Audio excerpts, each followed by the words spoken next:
Hi. All right. We're Let's do good. it. Hi. It's crazy. It's late. Not really. Well, for some of us, it's late. Yeah. Try it. There's just a lot of emotions right now. There are a lot of emotions on that, yeah. But anyways, we're gonna save those emotions for later because I wanna pretend that what I saw on Friday did not happen in another Really? company. You're talking about the other company. The other company The other company. would ruin it. I'm just kidding. I love you, Adolfo. Listen, this is what happens when I'm not here to review Rampage with Adolfo in like weeks because Right. things get out of control. Right. But hi everyone, all you Biconics wrestling nerds out there. Oh, Welcome to we're actually another. starting. I know we are. Okay. I'm totally keeping this whole minute Okay. in. I'm just putting it out there. Excellent. All right. Now it's cereal time. Cereal. We're super cereal guys. And cereal. But welcome to another Cleanup Crew review. That's hot. Listen, Hi. I'm hyped. I'm hyped up on cold medicine with this head cold. It is late for Adolfo. We are here to review another episode of AEW Rampage, which I am super. I'm just gonna put it out there. We're gonna probably mostly talk about the main event because Yo. woo! Yo. We're gonna talk about that main It's event. Fire. Fuego. So, not to say that I don't care about anything else that happened, but that main event got like 20 whole minutes, and I timed it. It was crazy. Yeah. It's so good. It was good. But let's start at the beginning, which is a good place to start. Which also With started off. introductions. Yes, introductions. I am Mikey, El Jefe around these parts. My lovely co-host is the nerdy Puerto Rican himself, Adolfo. Like I said, it's been weeks. It's been weeks since we've been in the same room together. That's right. So bear with us. That's right. Sweet. Anyways, I have to say, overall, I really enjoyed this week's AEW Rampage. There was a lot of fun stuff, and I consistently say that all the time, that AEW Rampage tends to be a lot of fun. I feel that if that's how you should treat Rampage, because we only have an hour of wrestling. Great. Yep. And, that fun kicked, us off this week for Rampage because we got a tag team match between Top Flight and Private Party. Part 2. This match was so fun. Part 2. Yeah. Part 2. Still a lot of fun. Yeah, there was some beef from the first match with Private Party and Top Flight, in that Top Flight and Action Andretti accused Private Party of, in essence, cheating. With Kind of did. Yeah, with what's his face holding on to the rope. Mark Quinn holding onto the ropes. Yeah, so he could get the pin. So this was part 2 to like clear the air and whatnot. And God, yeah, it was again a lot of fun.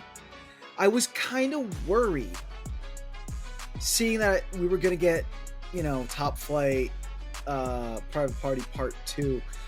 But yeah, it was still like the same intensity, the same entertainment as the first one. It really kept me. It really kept me on the edge of my seat as to who was gonna win. Because you had a lot of great reversals. You had a lot of great moves. Both tag teams, Top Flight and Private Party, are just like aerial acrobatics. They're great going off the ropes. Although there was a lot of good, just like basic slugging it out on this episode. We had Action Andretti outside of the ring, and he was in essence kind of playing lawman, if you will. He did catch a little rope grab there, but yeah, it was an enjoyable, high energy match, the type of match that I like at the beginning of Rampage. So I do too. I love that Private Party interacts with the audience so well. Like when Isaiah Cassidy went and grabbed the inflatable crown from that one member of the audience and kept it on. I thought that was Zay. Match. I thought that was Zay. Zay, sorry. Yeah, that was Brother Zay. Yeah. Brother Zay, Isaiah Cassidy, yeah. I'm like, he's not Brother Zay no more. They kept calling him But that though. I know. I really appreciate how much Private Party loves to hype and play with the audience throughout this whole match. was Like, really again, cool. when he grabbed the crown and kept it on for the majority of this whole match, That was was awesome. great. Yeah. And you know what? Top Flight pick up the victory here. And commentary set it up perfectly that I would love to see a rubber match between these two to see who peaks out with the second victory. And hopefully we will get that, because I would love to see more Top Flight and Private Party. Yep. I feel that the rubber match is going to be a 0 hour match. I mean, that could possibly happen, but hey, you know what? I'm okay with that. So if it ends up being on 0 hour for Revolution, I'm totally cool with that. Yep. Yeah. Although, I mean, because Revolution is the next AEW pay-per-view or whatever that's coming up. I think it's 4 weeks. Yeah, 4 weeks. Yeah, I'm like scouring through the storylines that they have right now. I would not mind. I would be very happy to see this rubber match as a 0 hour match. I would not mind if it was like the beginning match, especially if they brought the same type of energy, intensity that they brought to the first two matches. I would be happy to see that as like the beginning match of the night to kind of like set the stage. Right. So we got 4 weeks until Revolution, so we'll see how things pan out. Yep. And speaking of things panning out, I'm going to be interested to see what happens next, because now we join Renee backstage, who is interviewing a returning Sammy Guevara.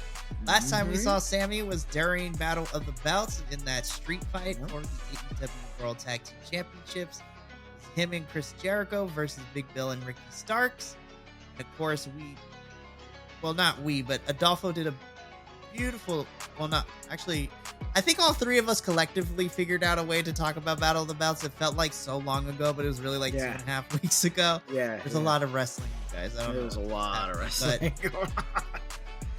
But we were wondering, like, what happened to Sammy? I know that they lost the match, but what happened? Time to find out that he got injured again. But thankfully it wasn't for a long term like the last time. And basically in this little interview and promo, he basically says, he's a dad now, so perspective has changed. He has a family to feed. He has his new baby. He has Ty, and he calls out Powerhouse Hobbs. And so, you know what? I'm okay with this. This keeps Sammy involved fighting the Don Callis family, but in a weird way, it also keeps him away from Jericho, which is I'm totally okay with. Yeah. I worry if Sammy's injury was another concussion, because concussions are very scary things that they can build on top of the last concussion, which can lead to really bad things down the line. My hope is that the AEW medical and whatever medical that Sammy's going to, understands that and is doing the right things. I am excited to see Sammy versus Powerhouse Hobbs. So much better than keeping him with Jericho. Let Sammy shine. It's his time to shine. I feel that wrestling Powerhouse Hobbs, we're gonna get a very good, strong versus fast and agile match. We're going to be seeing a lot of high flying antics from Sammy in that match. So we are. I'm here for it. I am too, and because then the promo we get later, and we can talk about this now. The two promos between Sammy and Powerhouse Hobbs kind of tangentially go together. Yes. So, because later in the evening we see So Sammy had the call, and now we see Powerhouse Hobbs with the response. So first, the Don Callis in this backstage kind of segment basically continues to hype up the Don Callis family. Yeah. Me and Adolfo are going to talk offline because we'll be here all night, because there was a lot of feelings. What happened on Dynamite in terms of Mr. Kyle Fletcher, but I'll get Adolfo's thoughts at the end of this. Powerhouse Hobbs comes in, And he actually is allowed to speak, which I wanted for the longest time.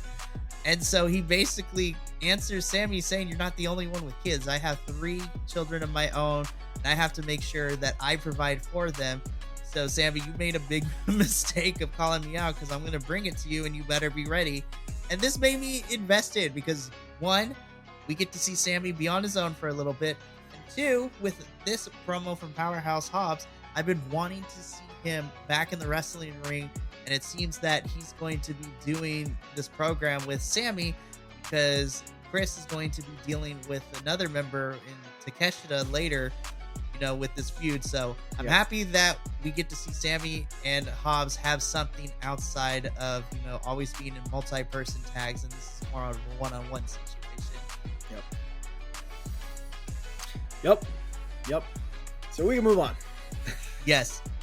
Speaking of big groups, I don't know what we're still doing here, but Jay Lethal's trying to hold a training, but the rest of the Double J squad is not buying it. It's like Satnam, Satnam Singh, Karen, Double J, Sanjay. Like, they're all there, and they're basically talking smack about Jay. They're like, I don't know what he wants us doing here. We're not going to wrestle, and I'm not going to do that. And then Jay Lethal comes into frame, and he's all in like a workout gear, and he's ready to go. And what's funny is that Satnam, Sanjay, and Karen were trying to dance around the issue. And then Double J just steps in and is like, all right, none of you are going to say it. All right. You're too soft. You're too soft, Jay Lethal. You're too nice. And I was just like, what happened? I thought we were breaking up this group. I guess not. Like, what happened? It seems like they've like slammed the emergency brake on this breakup, and now it's just kind of like grinding. I feel that it's time to just pull the trigger. Although me and Alice did both think it was hysterical at the end of the segment when Karen was walking off. She turns to Jay's like, well, you are nice. And she walks off frame. So that was comical. But yeah, we can pull the trigger on this. Like, I'm interested. I want to see Jay Lethal versus Double J Jeff Jarrett. Give it to us. I'm ready. I am too, because I thought that's the direction we're heading in, and then, like you said, we pumped the emergency brake for some reason on this. I'm like, nobody's hurt, nobody's injured, we're not missing anything. Like, we can continue to proceed as natural, but see what happens with that. Then we get our second match of the evening. This is an AEW World Tag Team Championship Eliminator match. And I immediately, on paper, I knew that Dark Order wasn't going to win here. They're not going to pick up a win over the champs. And then they doubled down telling me that Dark Order wasn't going to win because they got no entrance. I was like, don't do this to Dark Order. How dare you not give them an entrance? But this is Dark Order, which is being represented by Alex Reynolds and John Silver, taking on your AEW World Tag Team Champs, Big Bill, Ricky Starks, with Darby on commentary. Because we're hyping up Darby and Sting versus Big Bill and Ricky. Yep, that's happening this upcoming Wednesday in Phoenix, Arizona on Dynamite. Yep. So there's not really much to talk about in terms of match-wise. This was the match. Dark Order did their thing. Ricky Starks continues to prove that he is a stud. Yep. I didn't think the Dark Order looked bad per se in this match. I didn't either, but it was just like, meh, they were there. Yeah. They were there. It was nice that that it was a clean pin. I think who was it? Big Bill that got the pin? No, Ricky did because he threw the Rochambeau, which I love that move, but that got dangerously close with somebody landing on their head. I was like, ooh, that was too close for comfort. Ricky hits the Rochambeau for the win. Yeah. But I don't think that made the Dark Order look bad necessarily. Did we know that they were going to get their asses handed to them because of the no entrance? Yes, we did. Did this serve to push the storyline for Darby Allin Sting versus Big Bill and Ricky Starks? Meh. Maybe. you know, like Not really. I kind of sort of dug how Big Bill and Darby Allin kind of had words at the end. What was it that Darby said? Come down here, and I'm going to shove my skateboard down your throat, or up your. I'm going to stick my skateboard up your ass, or something like that. And I quote, Darby's like, he's like, come down here, I will shove my skateboard up your, like, Yeah. Demonetization. Yeah. Well, yeah, you're gonna have to bleep me out on that one. Nah, it's fine. I'm not JVL. I keep all the curses in. But yeah, so yeah, you know, I guess it kind of added to the storyline a bit to get us ready for Wednesday. But yeah, you know, that's kind of it for the match. It happened. It wasn't, not that it was a bad match. It just, you know, there really didn't It was seem there. like, yeah, it was there. It really didn't seem like the stakes were high. And I mean, if it was an elimination match anyway, and the belts weren't on the line, why did we not let the Dark Order get a win, you know, in some like scandalous way? Because I mean, Evil Uno was ringside, you know, And he's so running interference for the match too. right, yeah. So, and if the belts aren't on the line, you could have given the Dark Order the win. But you know, now this sets the question of, are they going to have the tag team belts won by Sting and Darby Allin, only to go to Revolution and have them lose it against the Young Bucks? So this is a question that, you know, me and Adolfo were talking about in private in our text messages to each other. And, you know, Adolfo wanted to have this conversation on air, which I was totally here for. I like Adolfo's ideas. He's really great. But the short answer to this is I 100% agree with you. And I feel that that's the direction that we got set up with since, you know, the Young Bucks returned a couple weeks ago onto AEW television. I do for sure think that Big Bill and Ricky are losing the titles to Sting and Darby next week. And then they're going to lose the titles because Sting's retiring after Revolution. So the titles have to go to the Young Bucks. Now they can do the other thing where Sting and Darby win, but then you run into the problem where they decide to vacate the titles, which is also just as bad. I would rather have Sting and Darby lose them to the Young Bucks than to win and then vacate them, because Samoa Joe did that with the Ring of Honor Television Championship, and Adolfo remembers how there's four a of lot, us were about to go on a warpath. It seems like belt vacating happens a lot in AEW.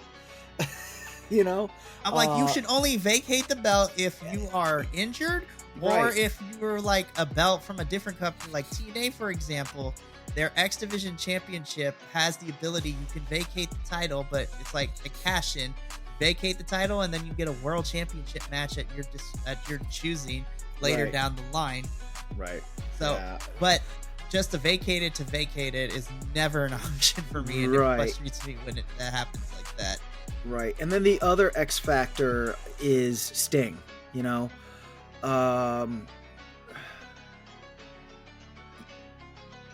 He's got, in essence, 2 matches left. And how are we going to, or what's the best way that we want to remember Sting? You know, I feel that him and Darby winning the tag team championship from Big Bill and Ricky, that'll still push Big Bill and Ricky, right? And then it might also set them up so that they can split and do whatever they want, you know, because they were singles competitors for a while there.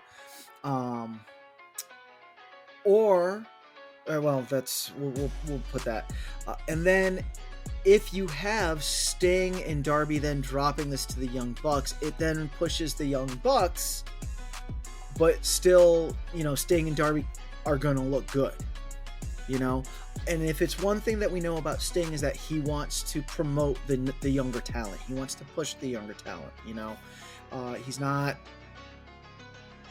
there to be a glory hound, so it's going to be an interesting week coming up, and then it's going to be an interesting few weeks going to Revolution, so that's that. Yep, that's that match. Yeah, and I understand why we had the Eliminator match, because the other thing that kind of happened since the last time we were together is that the rankings are back for AEW. Yes. So, which is something I felt like should have been brought back. But AEW, if you watch this, and I know you do, wink, nudge, nudge, know what I'm saying? I wanted them to bring the rankings back. The only change I would make, instead of having a top 5, expand that to a top 10. Because then you can create storylines within those individual brackets between the singles championships, the tag championships, women's division, and your trios championships, and you can have multiple storylines. The top of of each division can go for those titles, and then you can make fun stories where it's like, okay, I'm ranked number 10, who's on the list? Number 8, okay, hey, go number 8 into getting a match with you, beat number 8. It's like, oh, look at that, I've risen in the ranks now. It's just fun ways that you can tell multiple stories without always having to directly put them into the championship pictures and stuff like that. So now in this situation, and I was wondering this, in this situation, because the Dark Order lost, do they now go to the bottom of I want to say the yes, ranking? because they will not, I don't know at the bottom, but they do go down in the rankings, because if the other tag teams in the top 5 win matches, then they're going to continue to go up. That's why I'm saying I feel that expanding it to a top 10 gives you a chance to see where everybody's at. And then that's not even accounting if Sting and Darby lose the titles to the Young Bucks. Yeah. I'm just like, because they've been off of television since Full Gear, which was back in November. That kind of throws the system's rankings out of whack, because they're technically not in the rankings, but they're going to get this. They're probably going to be the champions. And anyways, it's just like a whole convoluted mess. Yeah. So AEW Rampage, anyway. Here on AEW Rampage, we don't really worry too much about the rankings. We're going to let the Dynamite boy. Oh, wait, that's me. We let the Dynamite crew deal with all that. We're just here for a good time. Yep. Because speaking of good times, we already talked about Powerhouse Hobb and Don Callis. And we get our next match, our first women's match of the night, the only women's match of the night. Willow Nightingale. Love her. She comes out. Love her energy. She's great to have. With Chris Statlander. And Stokely. Stoley. And Stooley. Commentary cracked me up this whole entire match by having various iterations of calling Stokely, like Stoogie, Stooley. Yep. Stockley. I was just like, that was so funny. It was so funny to watch. And Willow takes on pulling double duty between Rampage, and then I just saw her on Collision tonight. Queen Aminata. All right, Queen Aminata, yeah. Can we give Queen Aminata a win, please? Yeah. When I saw that she was up against Willow Nightingale, I was like, man, Queen Aminata's gonna lose. Damn it. And then when I saw the matchup against the Professor on Collision, I was like, oh, she's gonna get, that's a double loss, and she has this, she's 0 for in AEW, but then like when you see Queen Aminata on Ring of Honor, which I haven't been able to peg down, but I'm almost positive she has an undefeated record in Ring of Honor, and is going to be going for the women's TV belt in Ring of Honor. So let her get an AEW win. I mean, she's great talent. She works really well. You can tell that she's definitely there for the business, because hell, she's She's been brought up twice over this weekend and has lost twice and really hasn't batted an eye. Give her a win. Let her have a win. I mean, and this match is proof that that you should let her have an AEW win, because it was a good match. She brings great energy. She works really well with the other talent.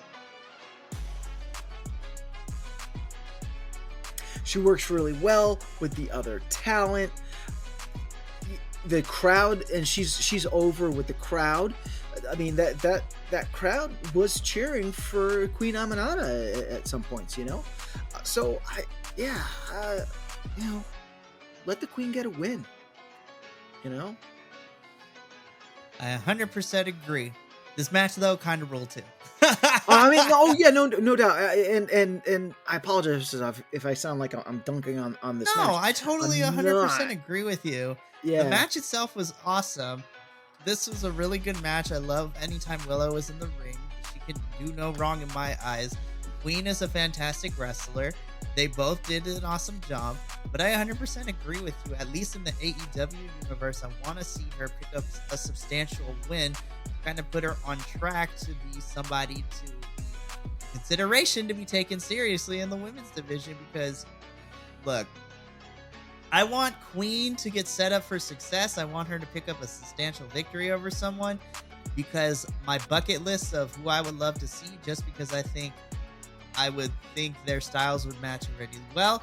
And I think if you build up to the match, it would be great. Because eventually I would love to see Queen take on Thunder. And I think that would be cool. Oh, that would be a match I would awesome. want to see so bad. Queen Aminata versus Thunder Rosa. Yarp. Because I think their styles would mesh very well, and it would be great. I appreciated after the match, Willow picks up the victory here. She goes and shakes Queen's hand. Yeah. I love that Chris and Willow force Stokely to enjoy himself in the ring, and he's just like, I'm anti-fun, and gets mad at both of them. Yeah. I'll tell you what, I am here for this storyline. This Willow Nightingale, Chris Statlander, Stokely Hathaway storyline. I'm here for it. Make all the friendship bracelets, Willow. You make them friendship bracelets. You hand them out to people. I'm ride or die on this one.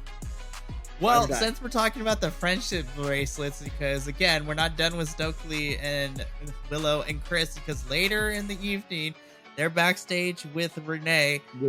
Talking about it. And Willow made Renee a friendship bracelet. Yep. I was like, oh my gosh, Willow's too adorable. I love her so much.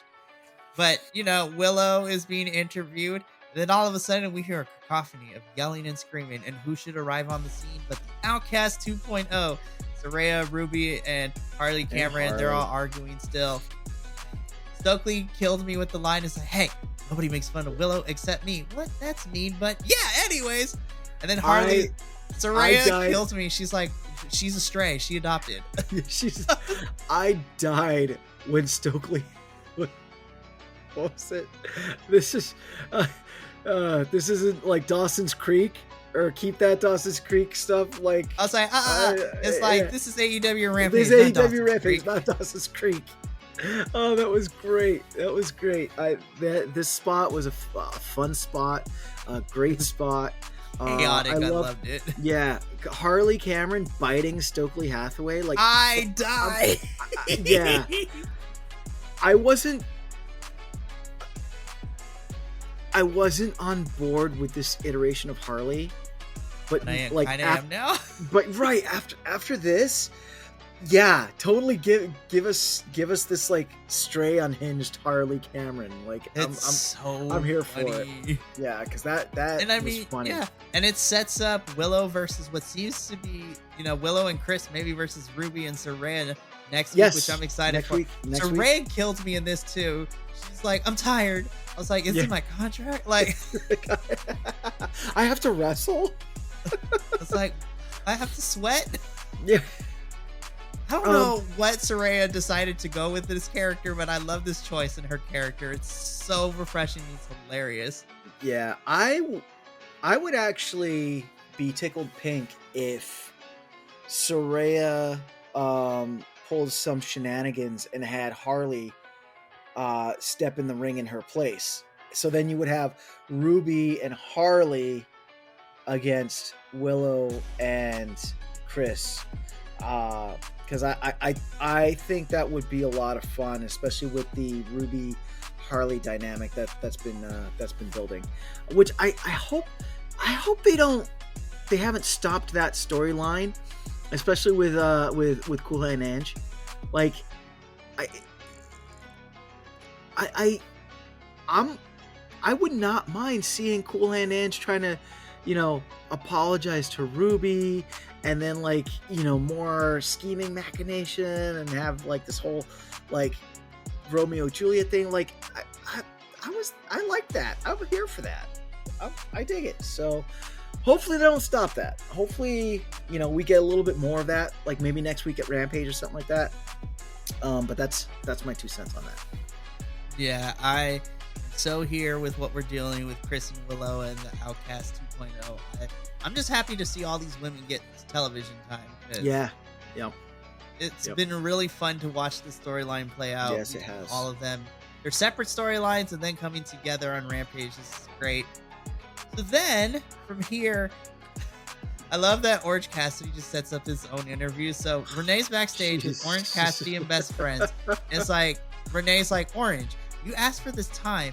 Why? And Cassidy's just no, Renee, I requested this time because anytime I have an interview, the Undisputed Kingdom always interrupt, and I set it up this time so we can interrupt them and I can catch them by surprise. And here they come in 3, 2, 1. And then there's a little bit of silence. It's I guess I was wrong about that. Orange! Orange! I was oh gosh, here we go. And then in comes the Undisputed Kingdom, and I just looked with directly Adam at Cole in a wheelchair. That was hilarious. And then I looked directly at Wardlow. I was oh, this was totally taped on the same night as Dynamite because you're still in your ring gear. With your barely a strap covering the nips. I was what is happening? Yeah. But essentially, this sets up on Dynamite. No, on Rampage next week. Sorry. Rampage next week. It's a 6-person tag, so it's going to be Roddy and the Kingdom taking on Orange Cassidy, Rocky Romero, and Trent Beretta, since Chucky T is still injured and he's not cleared to wrestle. So I was this is all I wanted. This is all I wanted. I wanted them to interact in some capacity because the last 2.5 weeks since we found out Roddy was going to be facing Orange Cassidy for the International Championship at Revolution, I wanted them to clash in some capacity because it's always just been Roddy talking and running away. But now we're going to clash. Now I'm afraid that we're going to have more runaway spots and it's going to be a big old schmoz. And I'm no! I hope that's not the case. Yeah, I mean, this spot definitely did what it's supposed to do. I am here for that match next Friday. But yeah, it's gonna be it's gonna be interesting to see how this story unfolds. And I'm hooked. So also, Renee confirmed as the leader of Best Friends because she's the one that called in for the hands in. I was just oh, she's the secret leader. I knew it. Renee's so good at it. I love Renee's backstage. Yeah. And she was rocking that pantsuit. She was rocking that I was pantsuit. Her and Lexi are my 2 favorite backstage personalities across all of the promotions we cover here. So good. Yep. Okay. So Adolfo, virtually, we need to hold hands real quick. I know. Oh my gosh, you guys. What? Okay. A main event. Holy crap. Woo! Okay. So I'm just going to set this up. Then we're going to spend 40 minutes. We're going to spend a bunch of time talking about this. So this is our main event. This is an 8-person tag team match. And this was set up as a response of what happened after Jon Moxley's match on Dynamite, in which we had 4 representatives from CMLL in the audience who jumped the barricade, attacked Moxley, which then commentary was oh my gosh, the locker room is clearing out to help them. I was it's 4 people. And I was what happened to the roster? Because Daddy Magic, Cool Hand, Christopher Daniels, and Matt Sydal. I was the whole HR department is here. What do you mean the whole locker room? Where was everybody else? But because of that, this sets up this 8-man tag. So you have Daddy Magic, Cool Hand Ange, Matt Sydal, and Christopher Daniels taking on the 4 representatives from CMLL, and I made sure to write everything down so I can pronounce it. And, I'm going to do my best. So we had Máscara Dorada, Hechicero, Volador Jr., and Místico. Listen, by the way, Hechicero's entrance with the alchemy stuff, I'm just like, I love me a good gimmick. And I'm super impressed by him. I'm super impressed by him, especially what I saw tonight on Collision. But stay tuned for that review to find out why. I was super impressed by all 4 of them. And when this was announced earlier in the week, and I think I had texted this in the group chat, I was super excited. I was like, oh my God, CMLL is coming to fucking Rampage, and I'm excited. I'm excited, baby.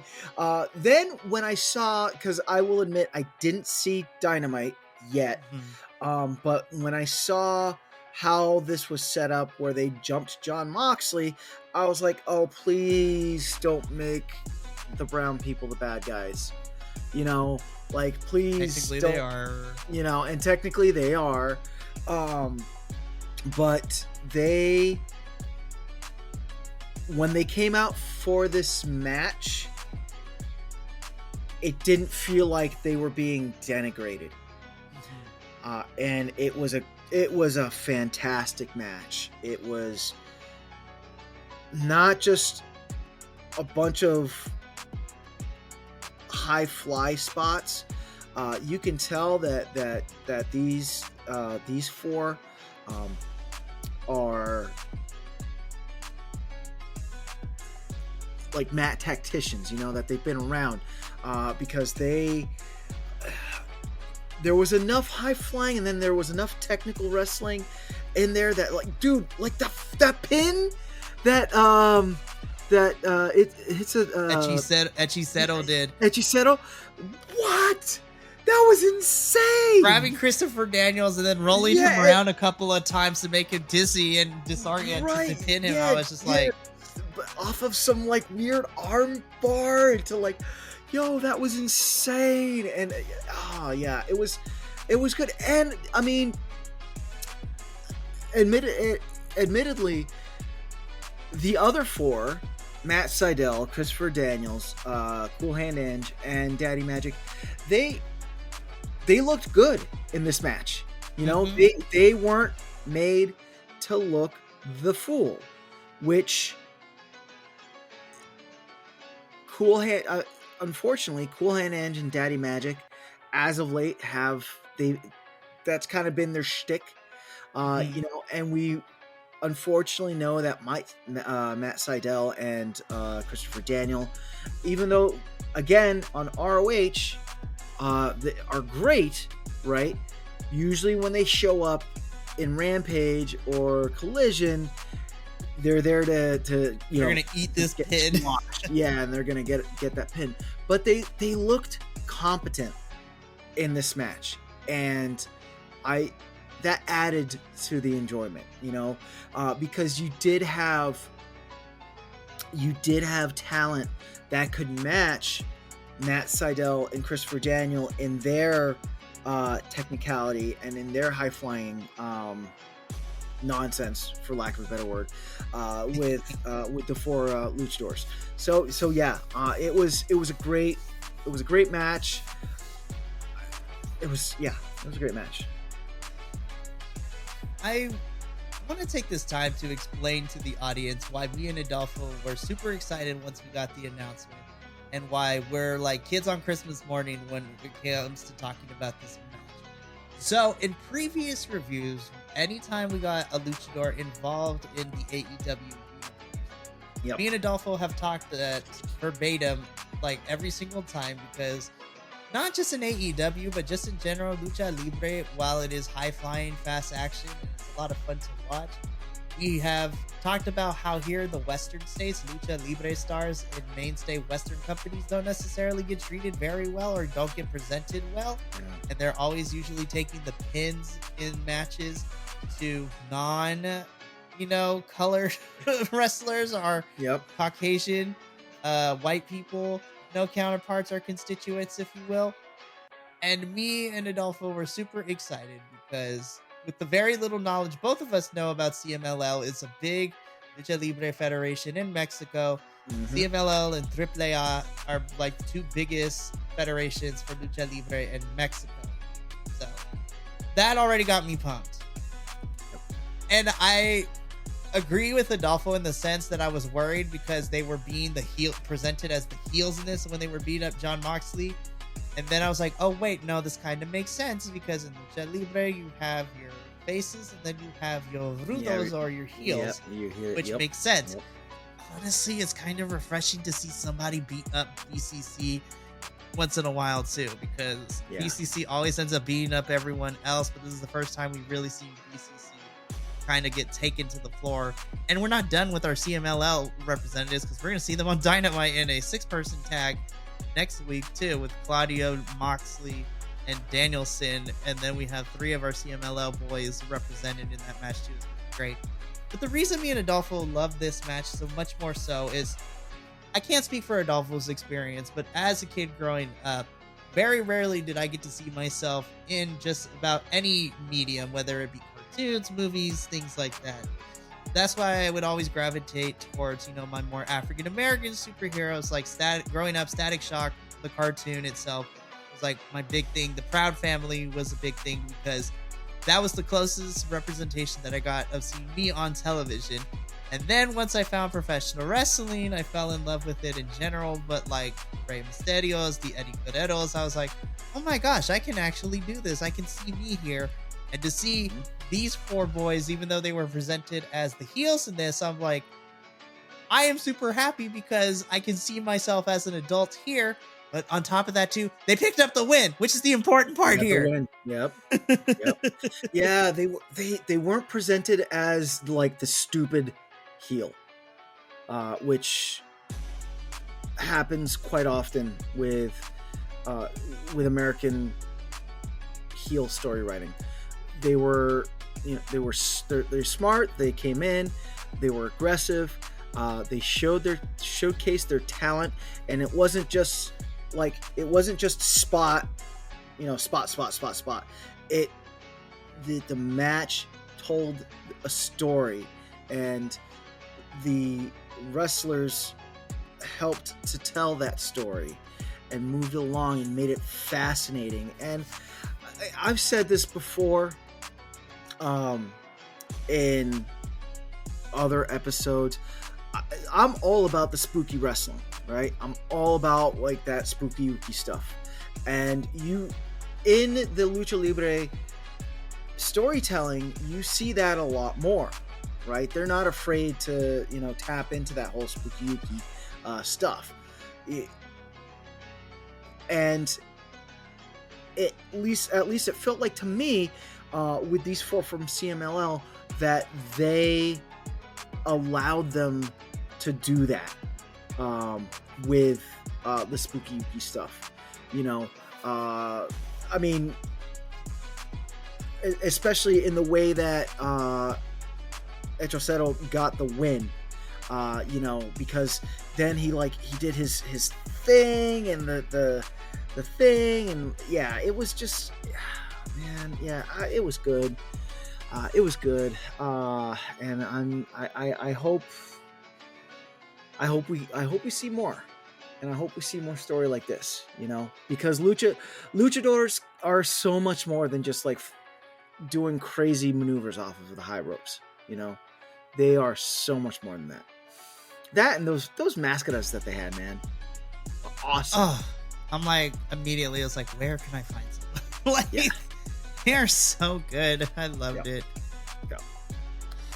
So. Obviously, it's a given that this is mine and Adolfo's match of the night, like hands down, no contest. Yep. And, I might even go back and watch the match again before I watch. Seriously, me Collision. too. I'm gonna make the rest of the boys watch this match. It's like, y'all need to watch this because this is really good. And and hey, if any TV execs are listening or whatnot, can we put CMLL or AAA wrestling somewhere that the US audience can fucking watch it?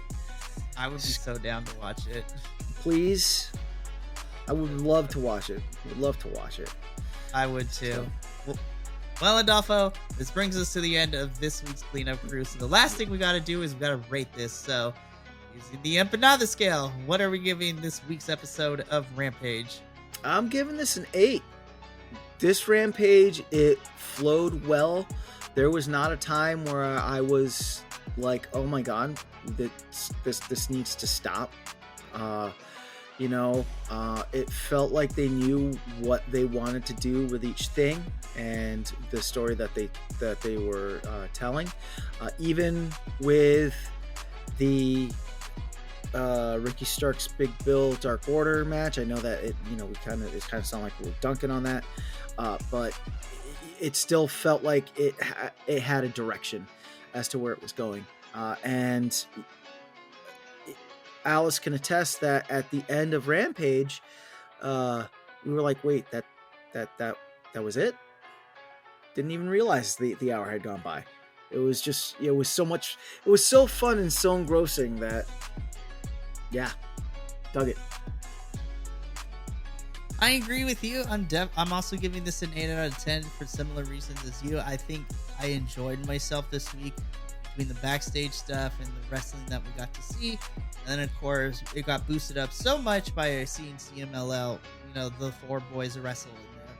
And it's going to continue for who knows how long in AEW, because we got Echicero on Collision against Danielson, which... Mm-hmm. Not to spoil anything, but it was really good, you guys. Oh my gosh, it was so good. And then we're going to see more of them on Dynamite this upcoming week, so that's going to be really, really fun to watch as well. Adolfo, I love reviewing your Rampage with you. It's like my little corner of happiness. I know. It's happy time. It is happy Rampage times. At the collision cleanup, the Rampage cleanup crew. Yeah, Rampage and Collision are my little corners of happiness because I get to work with some really fun people. It is a beautiful thing.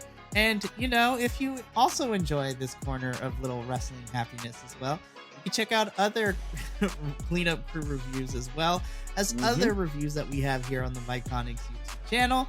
Follow us all over the social medias at BC WrestlePod for notifications, out of context clips, and some fun memes that we healthily vent our frustration through when it comes to certain things. It's a lot of fun for sure. And then, of course, if you can't commit to seeing our beautiful faces for video reviews, you can carry us with you on the go, and you can listen to audio versions of these reviews as well. So our voices will help get you through your homework, through a tough day at the office. We can also help you with that, morning commune to the porcelain throne as well. Like, we have no shame here. Wherever you listen to us, wherever it's at, totally okay with that. Next week, me and Adolfo will be back once again for a pre-recorded review. So I get to at least be here for one more week. Yep. And then after that, we'll be doing it live. Alice is going to come in and she's going to clean house and be like, kick Mikey to the curb, and I'm like, I'm totally here for it. Like, well, it's not a necessity. The wrestling schedule gets so freaking crazy. It's crazy. It really does. It's for sure. But for myself, Adolfo, and I'm also going to throw Alice because she is part of this Rampage crew now. From the 3 of us and the rest of the Myconics boys, remember, take care of yourself, love one another, and as always, stay Myconic, all you guys, gals, non-binary pals, he, she's, theys, and gays of the internet. We will see you for the next Rampage review next week, but until then, ta-ta for now. Bye. Thank you so much for tuning in to another Vibe Tribe production. What's going to happen next time? Well, you're going to have to tune in to find out. But until then, remember, take care of yourself, love one another, and as always, make sure that you keep the good times rolling. Thank you for being here, and we'll see you next time.